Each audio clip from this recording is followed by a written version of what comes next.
Hari ini order, besok langsung kirim. Kaos bola eksklusif merchandise Starting 11. Order sekarang, klik link di deskripsi.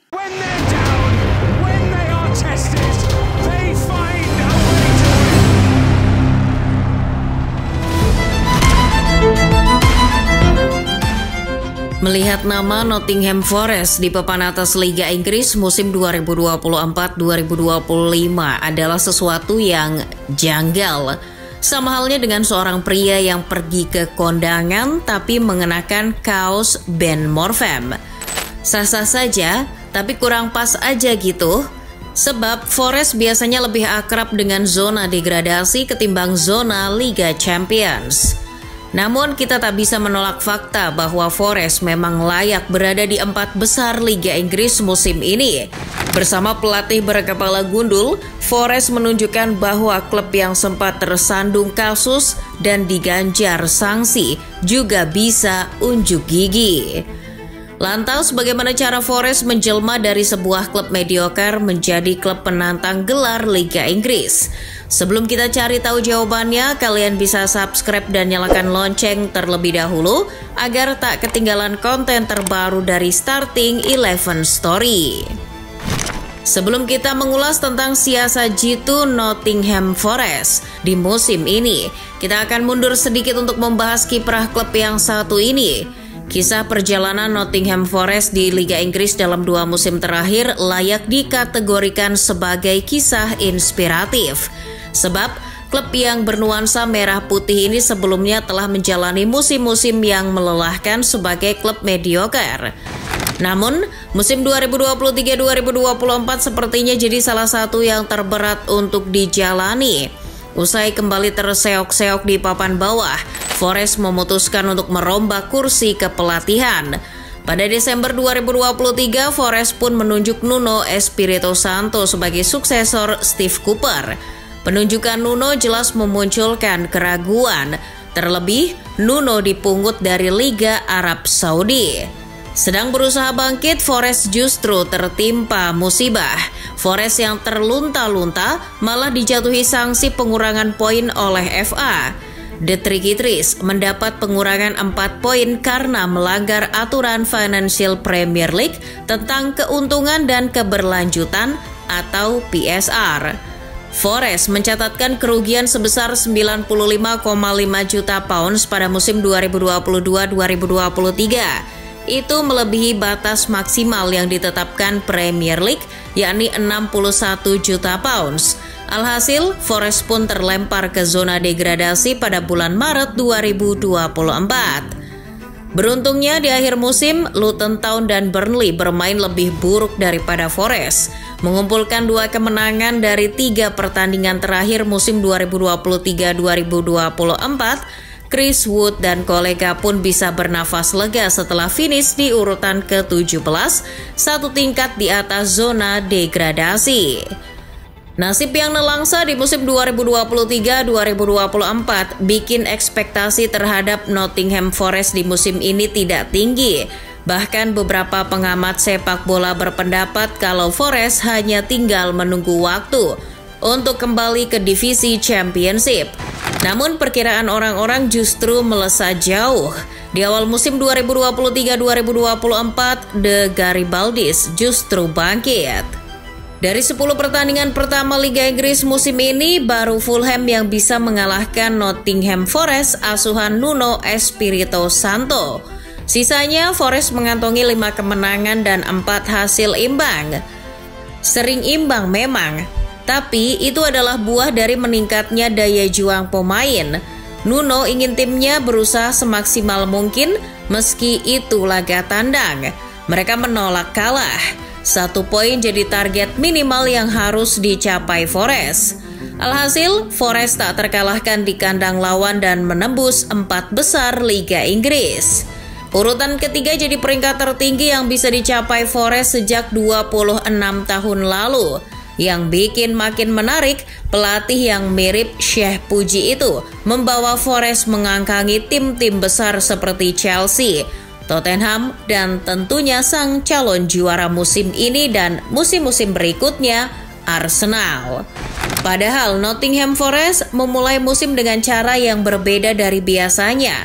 Jika musim-musim sebelumnya, The Tricky Trees sibuk membeli pemain, musim ini Forest lumayan pasif. Mereka malu-malu untuk bergerak terlalu vulgar di bursa transfer lantaran masih dipantau oleh FA dan Premier League. Selidik punya selidik, ternyata Forest mengubah cara mainnya.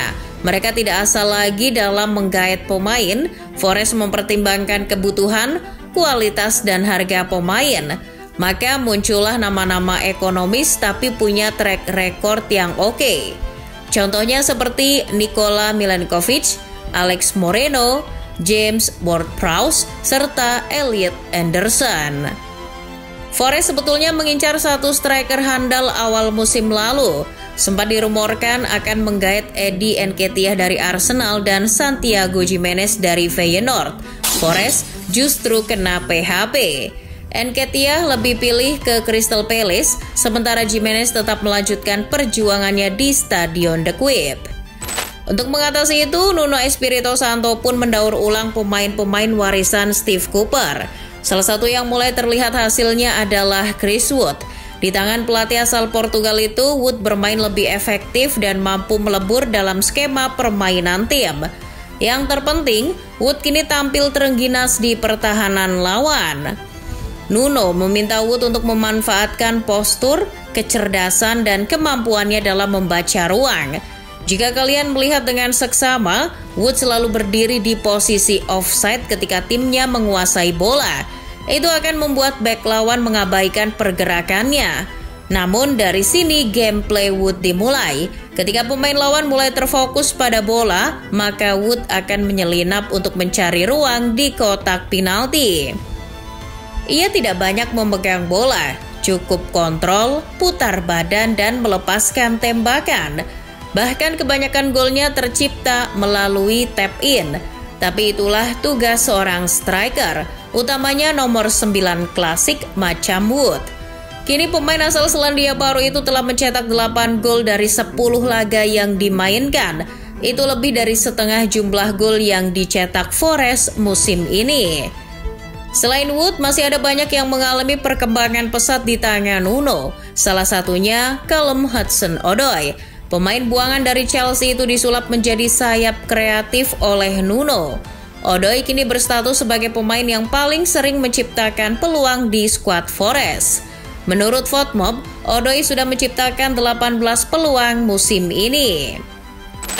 Tak cuma meningkatkan kualitas tiap individu, Nuno juga memperhatikan kualitas lini bertahan secara keseluruhan.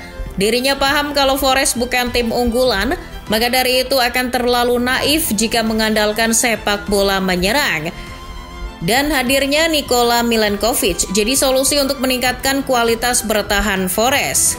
Ex-back Fiorentina itu membangun koneksi yang apik dengan Murillo. Duet keduanya telah meringankan kerja Mats Sels di bawah Mistar.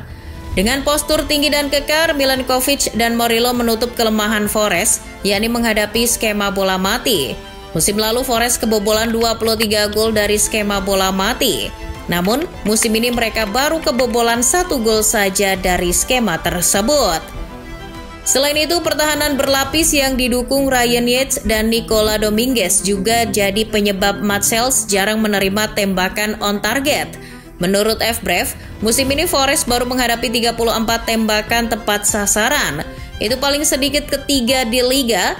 Tak heran apabila Forest baru kebobolan 7 gol dalam 10 pertandingan, lebih sedikit dari Manchester City. Pertahanan yang kokoh membuat tim itu dilengkapi dengan kemampuan membangun serangan balik cepat, mengandalkan pemain-pemain lincah macam Ola Aina, Callum Hudson-Odoi, dan Anthony Elanga. Forest sangat merepotkan. Meski skema serangan balik ini tak selamanya berhasil, variasi serangan pun harus dimiliki oleh skuad asuhan Nuno Espirito. Dari sayap, umpan lambung hingga skema bola mati pun kerap dijajal oleh Forest. Tapi yang paling sering adalah tendangan spekulasi. Menurut FBref, Forest jadi tim yang paling sering melepaskan tembakan dari kotak penalti. Contohnya saja di laga lawan West Ham United kemarin. 2 gol The Tricky Trees yang dicetak oleh Odoi dan Aina lahir dari sepakan luar kotak penalti. Keren juga ya. Dengan skuad seadanya, tapi Nuno bisa bikin tim yang kaya dengan skema permainan. Tinggal kita lihat ia bisa mempertahankan performa tim hingga akhir musim atau tidak.